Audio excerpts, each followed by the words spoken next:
Assalamualaikum warahmatullahi wabarakatuh. Perkenalkan, nama saya Ayu Puspitasari. Di sini saya dari program studi D3 Analisis Kimia dengan NIM F0B025045. Baik, di sini saya akan mempresentasikan atau menjelaskan yang telah saya dan kelompok saya lakukan selama bulan puasa kemarin. Yang pertama itu materi tentang Islam dan lingkungan hidup. Yang kedua yaitu kesolehan sosial bersama masyarakat.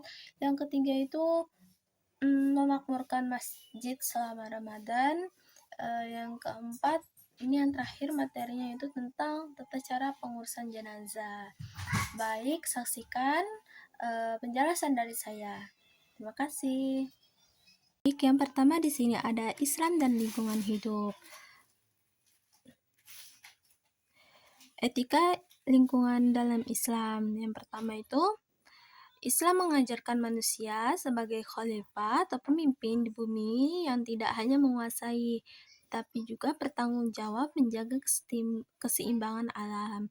Yang kedua itu ada larangannya dalam Quran surat Al-A'raf surat ke-7 ayat 56 melarangkan manusia membuat kerusakan di muka bumi, menegaskan pentingnya menjaga keberlanjutan ekosistem. Terus yang ketiga ada keseimbangan ini. Etika lingkungan dalam Islam menekankan pentingnya menjaga keseimbangan alam karena seluruh makhluk adalah ciptaan Allah yang harus dihormati. Selanjutnya, pemeliharaan nikmat Allah. Pengelolaan sumber daya alam yang bijak merupakan wujud rasa syukur kepada Allah atas nikmat yang diberikan. Selanjutnya yaitu adapun ajaran Al-Quran tentang alam. Yang pertama ini air sebagai sumber kehidupan. Ayat-ayat Al-Quran seperti Quran surat Al-Anbiya surat ke-21 ayat 30 ini menekankan keberadaan air sebagai sumber kehidupan yang menuntut upaya pelestariannya. Terus adapun keindahan ciptaan Allah yang tertuang juga dalam Quran surat An-Nahl surat ke-16 ayat 11 sampai 14 ini, tumbuhan, hewan, dan sumber daya alam disebutkan sebagai tanda kebesaran Allah yang harus dihormati. Selanjutnya ada larangan yang ada di dalam Quran surat Al-Isra surat ke-17 ayat 27 melarang perilaku boros yang merusak keseimbangan ekosistem dan menegaskan urgensi gaya hidup hemat. Nah, adapun peringatannya, alam sering disebut sebagai alat peringatan bagi manusia untuk merenungkan peran dan tanggung jawab mereka terhadap bumi. Selanjutnya yaitu ada peran umat Islam dalam pelestarian lingkungan. Yang pertama ini praktik sehari-hari ya. Ada gaya hidup sederhana, hemat energi, dan penggunaan air secukupnya adalah implementasi nyata dari ajaran Al-Qur'ani dalam kehidupan modern. Terus juga ada ini inisiatif kolektif. Gerakan seperti pesantren Eko dan Masjid Hijau menunjukkan tanggung jawab umat Islam untuk menyebarkan kesadaran ekologis di masyarakat. Selanjutnya ada dakwah lingkungan. Media digital dapat digunakan untuk menyebarkan pesan Qur'ani tentang pelestarian lingkungan melalui video, artikel, atau kampanye hijau di media sosial. Selanjutnya ada upaya keberlanjutan. Upaya keberlanjutan ini memasyarakatkan prinsip pembangunan berkelanjutan atau SDGs sejalan dengan penghormatan terhadap alam yang diajarkan dalam Islam. Nah, selanjutnya ini ada materi yang kedua, yaitu tentang kesolehan sosial dalam masyarakat atau dalam komunitas ya. Nah, di sini ada memperkuat ikatan komunitas. Pertama, persatuan. Prinsip solidaritas Islam mendorong umat untuk bersatu saling mendukung, dan bekerja sama dalam mengatasi tantangan sosial. Terus yang kedua ada dukungan moral. Nah, penting ini dukungan moral ini memberikan semangat melalui doa dan nasihat kepada anggota komunitas atau masyarakat yang menghadapi kesulitan, memperkuat hubungan emosional dan spiritual. Selanjutnya ada yang ketiga, kerjasama aktif. Nah, kerjasama aktif itu keterlibatan dalam kegiatan bersama seperti kerja bakti atau kelompok diskusi agama, menguatkan rasa kebersamaan dan kepercayaan antar anggota. Selanjutnya, ada kegiatan amal dan filantropi. Ini ada tiga ya, yaitu zakat, sodako, dan program pemberdayaan. Yang pertama zakat, kewajiban menyisihkan sebagian harta untuk membantu yang membutuhkan, menciptakan keseimbangan sosial dan ekonomi di masyarakat. Selanjutnya ada sodako. Sodako ini memberi dengan ikhlas, baik dalam bentuk materi atau waktu, meningkatkan kesejahteraan individu dan menunjukkan kasih sayang antar sesama. Terus yang ketiga ada program pemberdayaan ini, yaitu donasi dan kegiatan amal sering digunakan untuk mendukung pendidikan, kesehatan, dan pelatihan kerja bagi komunitas yang kurang mampu. Selanjutnya ini ada mendidik untuk harmoni sosial. Nah, yang ada tiga juga ini. Ya, ada tiga juga. Yang pertama itu kesadaran sosial, yang kedua kolaborasi lintas budaya, yang ketiga pembelajaran Islam. Kesadaran sosial itu apa? Yaitu kampanye melalui pendidikan agama dan komunitas meningkatkan pemahaman tentang pentingnya menghormati keberagaman dan memperjuangkan kedamaian. Yang kedua ini kolaborasi lintas budaya.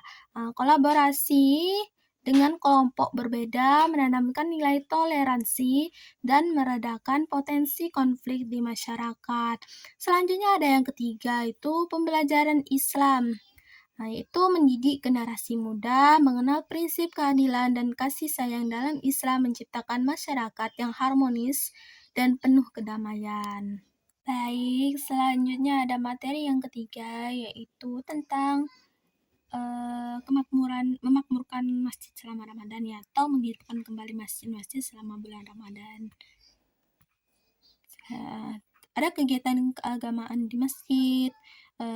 Itu yang pertama itu kan sesuaikan dengan kebutuhan pembangunan sosial ekonomi, jelaskan dengan strategi pembangunan sosial dan regional untuk memenuhi kebutuhan kehidupan penduduk dan pengembangan industri, lindungi lingkungan ekologis, perkuat pelestarian sumber daya dan pelindungan lingkungan, serta tingkatkan kapasitas daya dukung kota secara menyeluruh, tata letak yang rasional dan pembangunan yang terkoordinasi, optimalkan tata ruang kota, perkuat penetapan kawasan fungsi kota, dan promosikan pembangunan regional yang terkoordinasi. Nah, itu ada kegiatannya ya tadi kan, kegiatan keagamaan di masjid. Ini ada program sosial dan amal. Pertama itu pembagian santunan. Nah, pembagian santunan itu menyelenggarakan program pembagian zakat, sedekah, dan infak untuk membantu fakir miskin serta kaum duafa. Oke, yang kedua itu berbuka puasa bersama ini penting ini. Yaitu mengadakan acara berbuka puasa gratis di masjid untuk mempererat hubungan antar jamaah dan mendukung mereka yang membutuhkan. Terus yang ketiga ini bazar Ramadan. Nah, ini bagus ini bazar Ramadan. Bazar Ramadan itu menyediakan kebutuhan pokok dengan harga terjangkau untuk membantu masyarakat mendapatkan barang-barang kebutuhan selama bulan Ramadan. Selanjutnya itu